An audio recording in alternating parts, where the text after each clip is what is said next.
Hey, what's wrong? That day, my 10-year-old daughter had cooked to celebrate my birthday. The meatloaf she made looked delicious.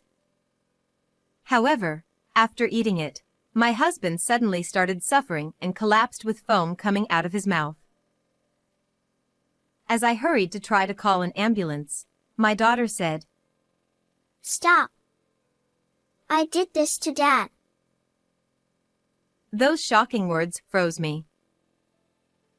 What on earth is happening? After this, a series of surprising truths were revealed, making it a birthday I would never forget. My name is Kingsley, 45 years old. I quit my job when I got married and have been a housewife ever since. My husband, Andrew, who is 2 years older than me, works in sales at a large company and is known for his top performance. I met Andrew through a mutual friend, Caroline, who has been my best friend since college. Andrew and Caroline were colleagues at the same company, and the three of us started meeting together. Eventually, Andrew and I began dating and got married. Even after our marriage, we continued to have a close relationship with Caroline, who, being very dedicated to her work, remained single, saying she had no interest in marriage.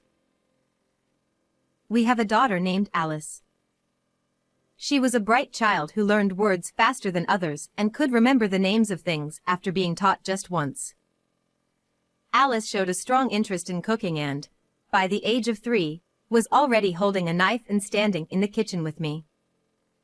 On weekends, the three of us enjoyed meals made by Alice. However, our happy daily life began to change when Alice turned 10. Andrew's work suddenly became very busy, and he started coming home late every day, no longer having meals at home. He used to always eat at home no matter how late he came back. What's going on? Moreover, from that time, Andrew's attitude clearly became colder. Even when he was at home, he would just look at his phone screen, and when we talked to him, his expression would immediately darken, showing an annoyed attitude. Alice couldn't help but notice this. "Hey Mom, is Dad tired from work lately? He always has a scary face." I'm sorry, Alice. It seems like he is very busy every day. You must be lonely not being able to play with him. Seeing Alice's sad expression as she looked down, I thought I couldn't let this continue and decided to talk to Andrew. That day, Andrew came home late again and didn't get to see Alice. After changing his clothes, he lay down on the sofa and started fiddling with his phone. Seeing him smile at the screen, I thought, maybe he's in a good mood now, and walked over to him. Thank you for working so hard until late every day. I understand that you're very busy lately, but could you make a little more time for the family? What? Are you complaining to me? Who is working so hard every day until I'm exhausted? His smile disappeared, and he responded in a strong tone, frowning. I instinctively braced myself. I can endure it, but isn't it unfair to Alice? I want to be with Alice if I have time too. But it's work, so there's nothing I can do. Do you even know who we owe this good life to? Fearing that Alice might hear Andrew's loud voice, I gave up on discussing it that day. However, Andrew's work only got busier, and he started saying he had to work on weekends too, leaving the house even on holidays. He never had to work on weekends before. Could it be? Recalling Andrew's recent behavior, I couldn't help but suspect he was having an affair, so I consulted my friend Caroline. However, she laughed it off, saying I was overthinking it, and I convinced myself that Andrew would never do such a thing. Still, My anxiety didn't go away as Andrew continued to be absent from home. Seeing my distress, one day Alice suggested we cook together. Alice had inherited an old laptop that Andrew used for work and enjoyed looking up recipes on it. You're worried because I'm not feeling well, right? Thank you, Alice. Mom, you always say that we should eat something delicious when we're feeling down. I felt guilty for making Alice worry and decided to have fun cooking and eating together. There's no point in moping around. I need to fix my relationship with Andrew for Alice's sake. I resolved to do so, but Andrew's busyness didn't ease up. Then, something happened that added to my already troubled mind. One day, Alice's teacher called, saying, I'm worried because Alice has been forgetting her homework and other things lately. Alice, who was usually very responsible, always did her homework and prepared her things for the next day without being told. Come to think of it, Alice has been acting strange lately. I wonder if something happened at school. Around this time, Alice, who used to love cooking, started spending more time alone in her room. You seem down. Are you okay? Yeah. I just had a little fight with a friend. Don't worry, Mom. Alice didn't want to talk about it any further, so I had no choice but to leave her be. Still, it's better than not being able to talk at all. But when we had meals with Andrew, she would quickly eat and return to her room without saying a word. Hey, don't you think Alice has been acting strange lately? That's normal for girls her age.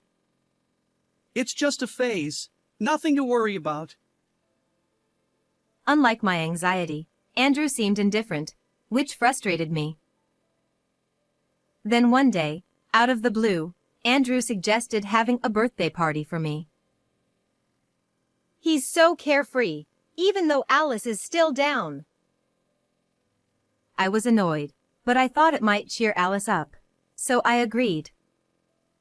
A few days before the party, Andrew, who had come home early for a change, suggested to Alice that she cook something for me on the day of the party. At first, Alice was reluctant, but she eventually agreed, saying, If it's for Mom. On the day of the party, Alice decided to make meatloaf, a dish she had learned in her school class. It was my favorite dish. Today is Kingsley's special day, so just sit back and relax, Andrew said, unusually taking charge in the kitchen and starting to cook with Alice. Soon, Caroline, whom we had invited, also arrived. Happy birthday, Kingsley! Thank you for inviting me today. Why so formal? It's only natural to invite the best friend to your birthday. Her arrival brightened the atmosphere, and I felt relieved. The meal was finally ready, and the birthday party began. I'm starving. But the guest of honor should go first. Here you go. Andrew said. It's embarrassing when you say it like that. Well, I'll take you up on your offer. It looks delicious. Just as I was about to start with the salad, Andrew raised his voice. Hey! You have to start with the meatloaf. Alice made it especially for you. Oh, you're right. I'll start with this then. As soon as Andrew saw me take a bite of the meatloaf, he began eating as well. This is delicious. As expected from our talented cook, Alice. Ugh! Ugh! Suddenly, Andrew collapsed, foaming at the mouth. Andrew! Are you okay? I hurriedly grabbed my phone to call an ambulance when Alice shouted. Stop. Don't call an ambulance. I did this to Dad.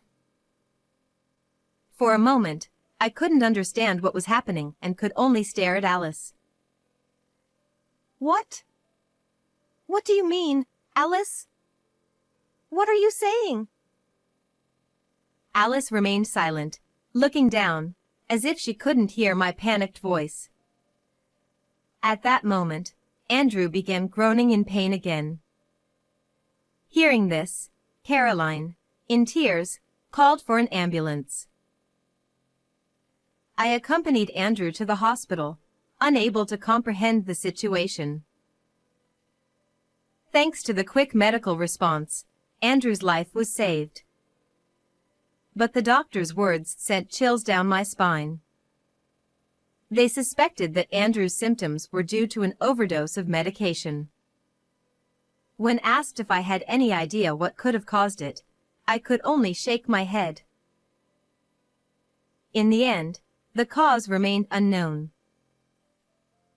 Wait a minute. Could it be what Alice said? The words "I did this" kept echoing in my mind, filling me with dreadful thoughts. Once Andrew was stable, I returned home alone and cautiously asked Alice, who had been waiting at home, about the truth. The shocking revelation from Alice felt like a hammer blow to my head. Determined to uncover the truth, I decided to take action. 2 weeks later, Andrew was discharged from the hospital. To celebrate his recovery and make up for the interrupted birthday party, I suggested we have another party. However, Andrew seemed reluctant and made a sour face. I managed to persuade him and invited Caroline as well, deciding to hold the party at our house. Since I had to prepare the food, I asked Caroline to pick up Andrew from the hospital. When Andrew came home, he was quiet at first, but gradually seemed to regain his spirits. Ah, there's no place like home. Where's Alice? Alice! Andrew called out. She's been staying at my parents' house since that day. She hasn't been herself lately, so I thought a change of scenery might help her feel better. Andrew looked disappointed to hear that Alice wasn't home, but his mood improved as he saw the feast being laid out.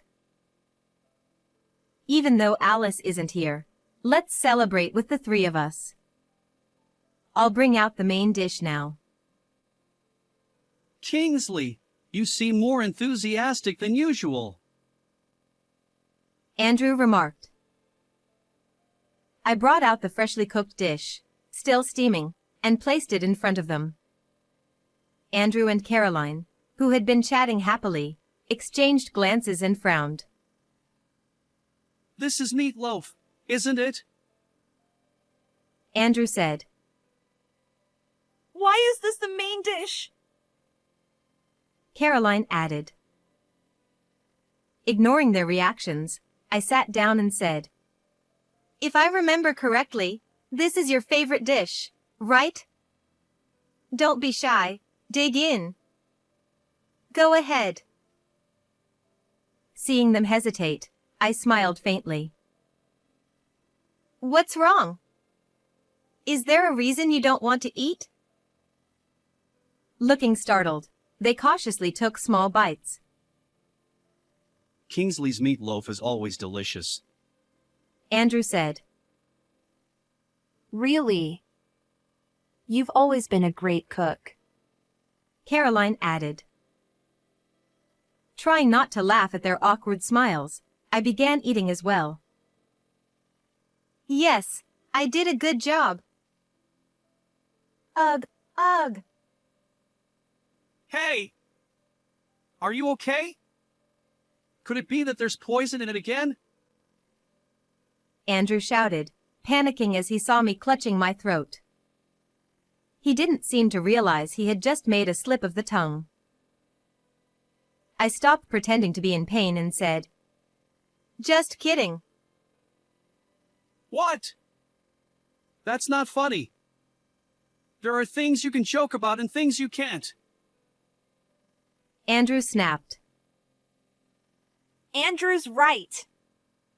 You're such a nasty woman. Caroline chimed in. As they both attacked me in unison, I spoke in a voice as cold as ice. "What did you just say? Poison again? What do you mean by that?" Well, that is... Andrew stammered, finally realizing he had let something slip. "Do you remember what Alice said that day? I did it to Dad. I asked her what she meant by that." What did she say?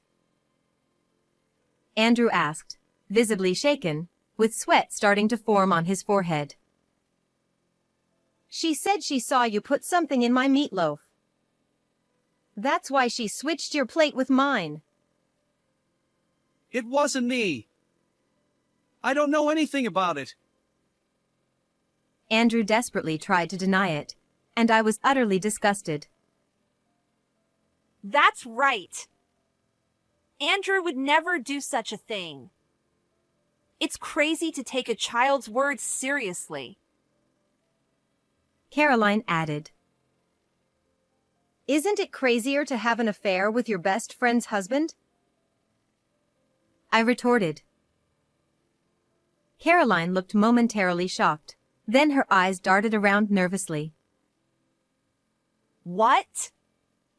What are you talking about all of a sudden? I don't understand. Kingsley, what's gotten into you? There's no way something like that could happen between me and her. Andrew said, trying to deflect. I glared at them and pulled out my phone, opening the screen. "These are the messages that were sent to the laptop you gave Alice." The messages were proof of Andrew and Caroline's affair. "You forgot that you had set your phone's emails to also be sent to the laptop, and you let Alice use it." Oh. So Alice saw them? Andrew exclaimed. "Yes. She accidentally found out and didn't know whether to tell me, which is why she was acting strange at school." Andrew muttered. I see. And then smirked. Well, if it's all out in the open, there's nothing I can do. It just so happens that my affair partner was your friend. Even knowing that Alice had discovered the affair, Andrew showed no remorse. "She's not just a friend. She's my best friend. Do you have any idea how it feels to be betrayed by someone you trusted? I will never forgive you too." As I seethed with anger, Caroline chuckled. Oh, I've never thought of you as my best friend. Even I wouldn't stoop so low as to go after my best friend's husband. "Of course not. A real friend wouldn't plan to kill me," I said, taking a deep breath to calm myself. What are you talking about? Caroline asked. "I borrowed Alice's laptop and found evidence that you two planned to poison me on my birthday." What? But what would we gain from that? Caroline asked. "Insurance money," I replied. Andrew and Caroline looked shocked, clearly not expecting me to know that much. However, Andrew quickly returned to his usual self. What you said is true. But I'm the one who actually ate the drugged meatloaf and almost died. Just planning it shouldn't be a big deal, right? Andrew said. That's right.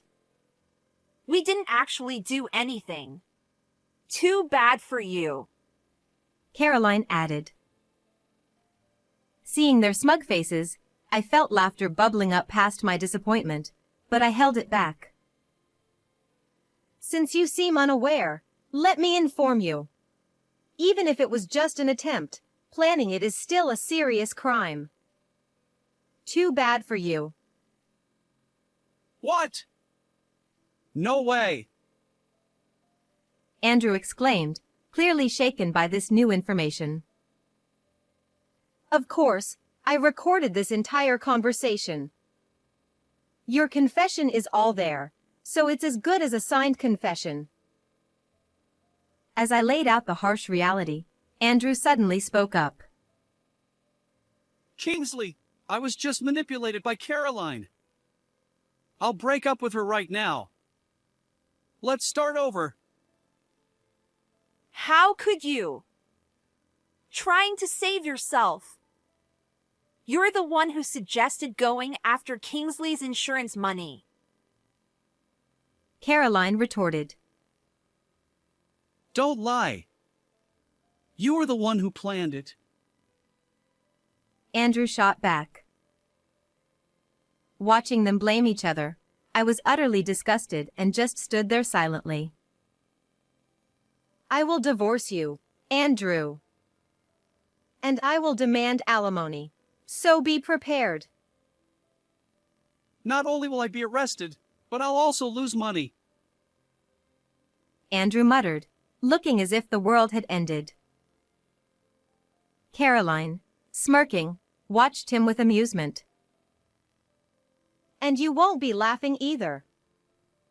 You'll pay alimony too. After all, I'm a nasty woman, right? Why did it come to this? My life is over. Caroline cried, collapsing and sobbing, but I felt nothing. I told you, I will never forgive you too. Enjoy your time together in prison. Seeing their stunned faces, I felt a sense of relief. The evidence I submitted was crucial, and Andrew and Caroline were arrested for their crimes. My divorce from Andrew was finalized, and I demanded $50,000 in alimony and $120,000 in child support. Andrew paid it all in a lump sum by selling his savings and the apartment we lived in. I also demanded $30,000 in alimony from Caroline, who initially resisted but paid up once a lawyer got involved. I decided to move back to my parents' house with Alice. At first, Alice was still down, but she soon returned to her usual self, and we started cooking together in the kitchen. Alice, who now dreams of becoming a chef, is growing up so fast, and I look forward to seeing her future. How did you like this story? Don't forget to subscribe to the channel. See you in the next video.